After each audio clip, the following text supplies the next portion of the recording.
Hello students, आपका मेरे channel smart study में स्वागत है। स्टूडेंट्स, आज हम शिक्षा निदेशालय की तरफ से दी जाने वाली कार्यपत्रक नंबर 16 करेंगे, जो कि क्लास 8 की है और विषय है हिंदी। ये वर्कशीट 19 नवंबर 2020 की है। तो आइए शुरू करते हैं आज की वर्कशीट शुरू करने से पहले प्लीज़ मेरे चैनल को सब्सक्राइब कर दीजिए। तो आइए देखते हैं आज की वर्कशीट कबीर की साखियाँ। बच्चों, अब तक हम कबीर दास की 4 साखियां पढ़ चुके हैं, जिसमें उन्होंने जीवन से जुड़े आचरण, व्यवहार और आदर्शों की चर्चा की है। आज हम कबीर की साखियों पाठ की अंतिम साखी को समझने का प्रयास करेंगे। आइए पढ़ते हैं। तो आइए देखते हैं बेटा क्या दिया गया है आज की वर्कशीट में। जग में बैरी कोई नहीं जो मन शीतल होए, या आपा को डारी दे दया करे सब कोई। देखो कितनी अच्छी पंक्तियां हैं बेटा, ये साखी कितनी अच्छी है। भावार्थ देखिए, इन पंक्तियों में कबीर दास जी कहते हैं कि जिसका मन शांत और शीतल होता है, उसका संसार में कोई भी बैरी या शत्रु नहीं होगा। जग में बैरी कोई नहीं जो मन शीतल शीतल होए, मतलब कि अगर मन शीतल है, शांत है, तो शीतल और शांत से मतलब है कि आपके मन में ज़्यादा मतलब आप किसी को कुछ कहते नहीं, आपका मन शांत रखते हो और आप ज़्यादा कुछ बोलते नहीं हो, किसी के बारे में बुरा भाव रखते नहीं हो, तो आपका कोई भी शत्रु नहीं होगा। या आपा को डारी दे दया करे सब कोय। यदि मनुष्य अपने अहंकार को त्याग दे, या आपा को डारी दे, मतलब कि आपा मतलब कि अपने अहंकार को डारी त्याग दे। अगर मनुष्य अपने अहंकार को त्याग दे तो हर कोई एक दूसरे के प्रति समान रूप से दया भाव रखे। दया करे सब कोई, तो हर कोई एक दूसरे के प्रति समान रूप से दया भाव रखे। मतलब अगर देखो, अहंकार ही तो एक ऐसी चीज़ है जो मानव को दिखा देता है भी वो ऊपर है, वो नीचे है। अगर हम अपना अहंकार ही त्याग देंगे तो सब मानव क्या हो जाएंगे, एक दूसरे के लिए एक समान हो जाएंगे।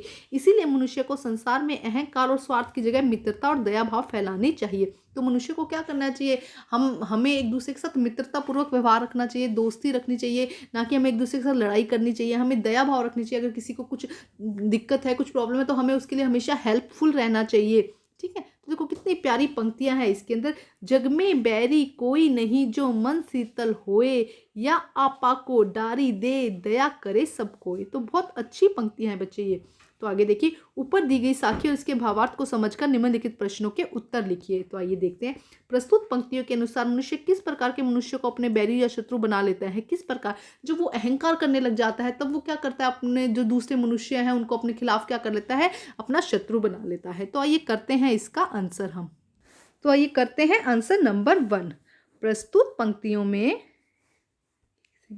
देखिए आंसर नंबर 1, प्रस्तुत पंक्तियों के अनुसार मनुष्य का मन जब अशांत और अहंकार से भरा होता है तो वह दूसरों को अपना बैरी या शत्रु बना लेता है। तो देखिए, यही अभी कबीर दास की जो साखी है उसमें समझाया गया है कि जब मनुष्य का मन शांत होता है तो कोई उसका बैरी नहीं होता। लेकिन जब मनुष्य का मन अशांत और अहंकार से भर जाता है, जब उसमें अहंकार आ जाता है, तो वो अपने को दूसरों से ऊंचा समझने लग जाता है और दूसरों को अपने से नीचा समझने लग जाता है।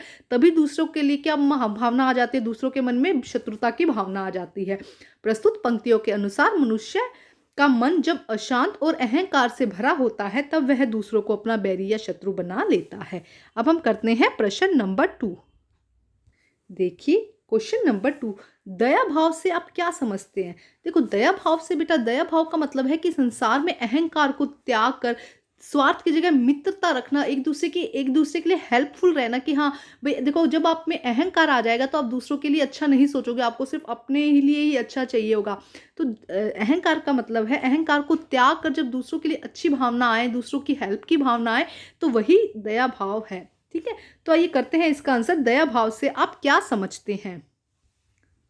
आंसर नंबर 2, अपने अहंकार को त्याग कर दूसरों के लिए दया की भावना मन में रखना ही दया भाव कहलाता है। देखो, यही कहा गया ना, अपने अहंकार को त्याग कर, अपना जो घमंड है, अहंकार है कि आप सर्वोच्च हैं, बाकी आपसे कम सभी नीचे हैं, तो उस भावना को त्याग कर दूसरों के प्रति दया भाव रखना ही, दूसरों के लिए दया की या हेल्प की भावना रखना, मदद की भावना रखना ही, सहायता की भावना रखना ही मन में दया भाव कहलाता है। अब हम करते हैं प्रश्न नंबर 3।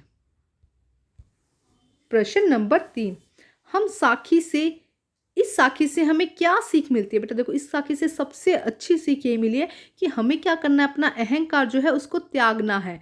अहंकार कभी भी हमें नहीं करना है। जब हम अहंकार नहीं करेंगे तो हमारे लिए, हमारे मन में सबके लिए अच्छी भावना होगी, हम सबके साथ मित्रता होगी और सबके साथ प्रेम भाव बढ़ेगा। और इससे क्या होगा, देखो, जब आपका प्रेम भाव बढ़ेगा तो आप जब रह रहे हो तो आपको, आपके लिए जीना और आसान हो जाएगा और खुशहाल हो जाएगा आपके लिए। तो इस साखी से हमें क्या शिक्षा मिलती है, आइए करते हैं इसका आंसर हम। तो देखिए बेटा, आंसर नंबर 3, इस साखी से हमें सीख मिलती है कि हमें अपने मन में अहंकार को स्थान नहीं देना चाहिए। बिल्कुल भी जो अहंकार है उसको स्थान नहीं देना चाहिए। और अगर हम मन शांत और शीतल होगा, अगर हमारा मन शांत और शीतल होगा तो कोई हमारा शत्रु नहीं होगा। देखो, अगर हम सबके लिए हेल्पफुल वाली भावना रखेंगे और किसी को नीचा नहीं दिखाएंगे तो कोई हमारा शत्रु नहीं मिलेगा, बनेगा। हमें अपने मन में अहंकार को स्थान नहीं देना चाहिए। और अगर हमारा मन शांत और शीतल होगा तो कोई हमारा शत्रु नहीं होगा। मनुष्य को स्वार्थी, अहंकारी नहीं बल्कि दया भाव रखने वाला बनना चाहिए। तो इस साखी से हमें क्या सीख मिलती है कि हम मनुष्य को अहंकारी और स्वार्थी नहीं होना चाहिए, उसे कैसा होना चाहिए, दया भाव रखने वाला होना चाहिए, दूसरों की हमेशा हेल्पफुल होनी चाहिए। मतलब आपके मन में ऐसा होना चाहिए कि आप दूसरा कोई व्यक्ति है तो आप उसकी हेल्प कर सको। तो इसीलिए हमें इस साखी से हमें यही शिक्षा मिलती है कि मीन कि स्वार्थी और अहंकारी नहीं होना चाहिए, हमें दया भाव वाला इंसान बनना चाहिए। अब हम करते हैं प्रश्न नंबर 4। देखिए बेटा, प्रश्न नंबर 4 क्या दिया गया है, कबीर की साखियों में से आपको सबसे अच्छी साखी कौन सी लगी और क्यों?